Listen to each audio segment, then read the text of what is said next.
Bonjour mes chers Sagittaires, je vous remercie de me retrouver pour ce taroscope du mois de juin. Je vous remercie aussi d'avoir été nombreux et nombreuses à me laisser des petits pouces, des petits likes et à commenter. N'hésitez pas ce mois-ci à faire de même. Ça fait toujours un plaisir d'avoir un retour sur toutes ces vidéos que je publie depuis 5 ans.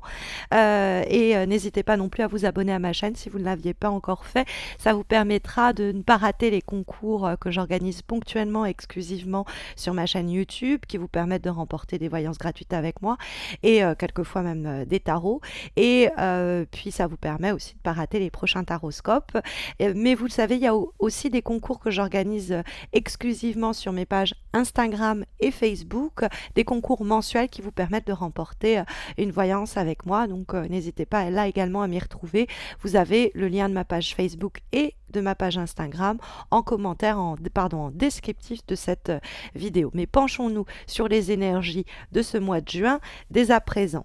Alors, la première énergie que nous avons, c'est la carte du 9 de denier. On la trouve dans les éléments positifs pour les semaines à venir. Comme c'est des deniers, elle est en rapport direct, cette carte, avec l'aspect matériel et financier. Elle nous parle d'enrichissement sur un plan aussi personnel. Évidemment, elle va axer la lecture de cette carte et de cette énergie sur les questions très terrestres et très pratico-pratiques de notre vie et nous parler de l'idée de gagner en indépendance et en autonomie à ce propos. Mais ça peut concerner d'autres secteurs que ceux exclusivement matériels. Ça peut nous parler plus simplement d'une indépendance en termes de pensée, d'une autonomie en termes de décision. Et cette carte du 9 de denier, comme c'est un 9, elle nous parle du bout d'un chemin, d'un accomplissement qu'on est sur le point de toucher du bout des doigts. D'autant plus qu'on le verra dans quelques instants, elle dialogue cette carte avec le 9 d'épée. Donc les 9 marquent votre tirage de façon importante, à savoir que les 9 sont des lames qui nous parlent vraiment du bout du chemin, de la ligne d'arrivée qu'on est sur le point d'atteindre et de dépasser, mais on voit qu'il y a encore des blocages. On le voit avec le pendu notamment en vibration et le 6 d'épée en direction, qui sont des cartes d'entre-deux, de blocage et de passage, qui semblent nous indiquer que vous êtes sur le chemin des 10, c'est-à-dire de l'accomplissement, de la finalité et de la délivrance de la liberté complète, mais qu'il vous reste au cours du mois de juin à accomplir le dernier effort, le dernier élément qui va vous permettre de clôturer une situation qui vous angoisse. En plus, on le verra notamment avec le 9 d'épée. Mais revenons à ce 9 de denier qui nous parle d'une meilleure situation qui peut arriver et se produire. Ça peut être donc un meilleur emploi, une promotion, plus simplement, qui nous est offerte, mais pour laquelle on a travaillé assez dur. Parce que le 9 de denier, c'est le fruit de notre labeur que nous récoltons. Ce n'est pas quelque chose qui nous tombe tout cuit dans la bouche ou qu'on obtient par un coup de peau ou un coup de chance. Ce sentiment de complétude, de confort sur un plan au moins émotionnel, il est dû à une période où on s'est acharné à la tâche. C'est une carte néanmoins de très bon augure. On va sentir de façon tangible, c'est les pièces d'or, donc c'est très terrestre et concret, eh bien le résultat de nos actions par un projet qui s'avère être consolidé. On est en train de se réunir pour célébrer le succès qu'on a obtenu. C'est l'autorité hiérarchique qui sinon se rend compte de nos efforts et qui nous en félicite. Sur un plan plus émotionnel, c'est une relation qui est en passe de croître, de passer à une nouvelle étape en termes par exemple d'intimité. On peut avoir sinon quelqu'un de nouveau qui arrive dans notre vie. Il y a une grande connexion, cette carte vibre d'énergie qui est très satisfaisante. Donc c'est le temps où on en vient à apprécier les résultats des efforts passés et ça peut notamment passer par le sentiment d'une plus grande indépendance, comme je vous le disais, une plus grande autonomie et équilibre sur un plan matériel et économique.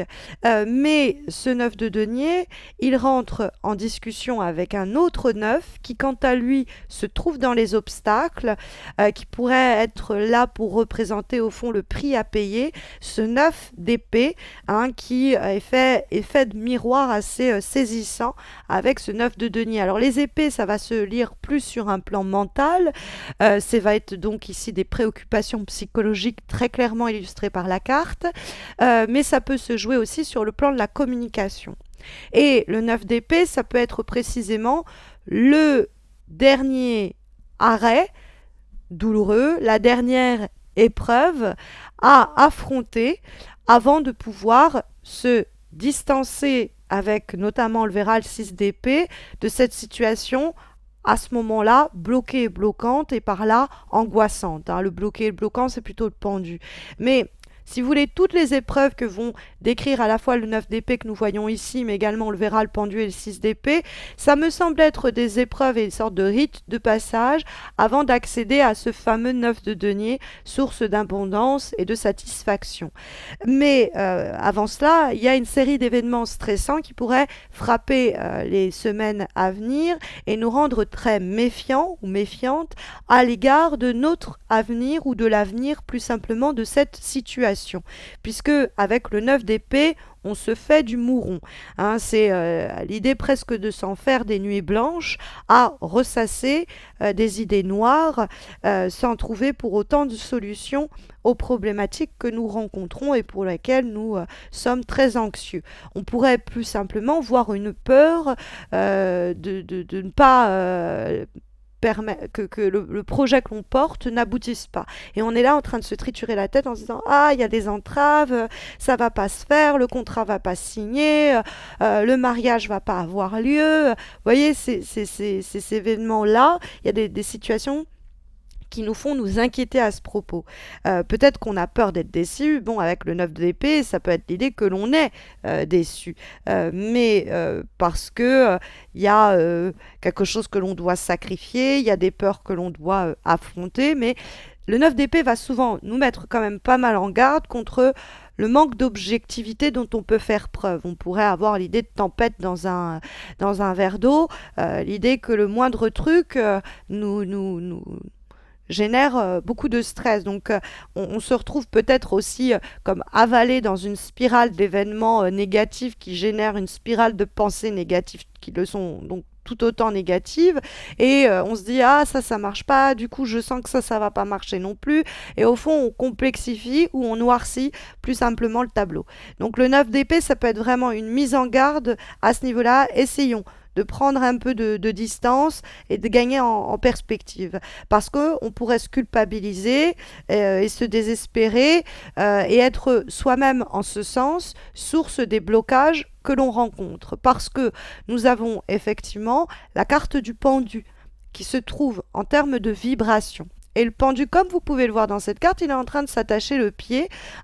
Et donc, il y a cette idée de se mettre dans une situation de galère, au fond, soi-même. Alors, effectivement, le 9 d'épée nous indiquait qu'il y a des situations qui sont stressantes. C'est pas uniquement nous qui nous inventons des problèmes, il y en a. Mais on pourrait complexifier, comme je vous le disais, et le pendu, il nous dit, oui, bon, ok, il y a peut-être bel et bien des blocages qui forcent une période d'attente au cours de laquelle on va broyer du noir. Mais normalement, le pendu, c'est un blocage, surtout quand on voit qu'il dialogue avec le 6 d'épée en termes de direction, c'est un blocage qui va s'avérer être temporaire. Et des fois, c'est même nécessaire. Il faut ce ralentissement, il faut cette période qui va susciter en nous peut-être beaucoup d'angoisse, mais qui nous permettra ensuite de nous distancer de cette situation, parce qu'il y a soit des blocages que l'on subit. De toute façon, c'est comme ça, il y a des délais qui affectent nos projets et on doit faire avec. Soit, plus simplement, il est nécessaire de prendre un temps où on va réfléchir un petit peu tout ce qui s'est produit en vue de métamorphose et de changement beaucoup plus radicaux, futurs, parce que le pendule est dans cette situation, dans l'attente de la mort, de l'arcane sans nom, qui va permettre complètement de le libérer et lui permettre d'atteindre une révolution.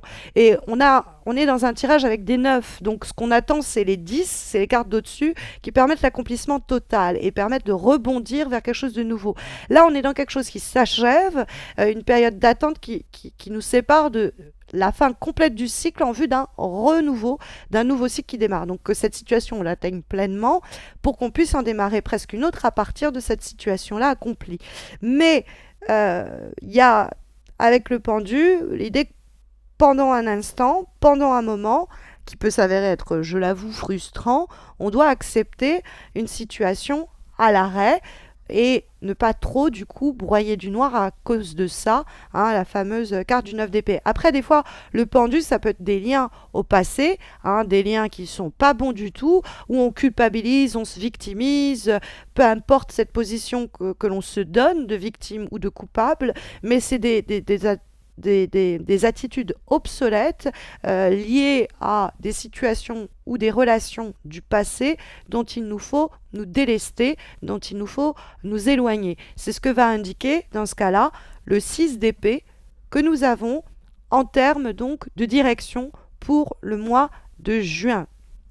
Et mes chers Sagittaires, le 6 d'épée, bon, il donne pas comment on dire, un coup de boost dans le sens de la vitesse au tirage, en dialoguant avec le pendu. Le pendu, bon, bah, on est bloqué, le 6 d'épée, on amorce un mouvement, on prend des décisions ou des résolutions essentielles et nécessaires pour s'éloigner d'un environnement qui était morne ou qui nous a déprimés ou déçus, ou alors c'est plus simplement, bon, un moment de stagnation auquel le 6 d'épée permet de mettre fin. Donc les choses se mettent en mouvement hein, avec le mois de juin. Alors peut-être pas tout de suite, mais il y a vraiment l'idée que bah, si le pendu nous parlait du passé, hein, d'attitude, de comportement de personne, bah, ces bagages du passé, paf, on les jette à l'eau, on est en train de voguer de façon plus légère vers de nouveaux objectifs. Ça peut être quitter un emploi qui n'est plus pour nous, ça peut être l'idée que voilà, on a fait son chemin là, il y a un autre emploi qui nous attend, mais on stresse à l'idée de rien trouver ou de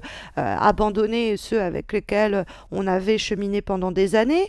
Ça peut être le besoin de changer d'air et de décor dans une situation amoureuse, asphyxiante, étouffante, c'est une routine qui était en train de la tuer à petit feu et on va recréer une nouvelle énergie, une nouvelle connexion, hein, c'est aussi possible, mais le 6 d'épée indique quand même une période de transition, malgré tout, qui nous permettent de quitter un environnement qui n'est plus bon pour nous, qui n'est plus propice à notre épanouissement, mais ça met encore un peu de temps. On ne l'a pas complètement laissé derrière nous, cet environnement, à la fin du mois de juin. Ça se fera certainement en juillet, l'accomplissement avec les 10. Ce serait intéressant d'ailleurs de voir si des 10 s'apparaissent le mois prochain, parce que vous êtes dans cet état transitoire encore, mais qui vous permet quand même de toucher du bout des doigts la ligne d'arrivée. Vous êtes dans le dernier effort pour franchir cette fameuse ligne d'arrivée. C'est ce qu'on pourrait comprendre en tout cas ici à l'aide de ces lames du tarot de Marseille.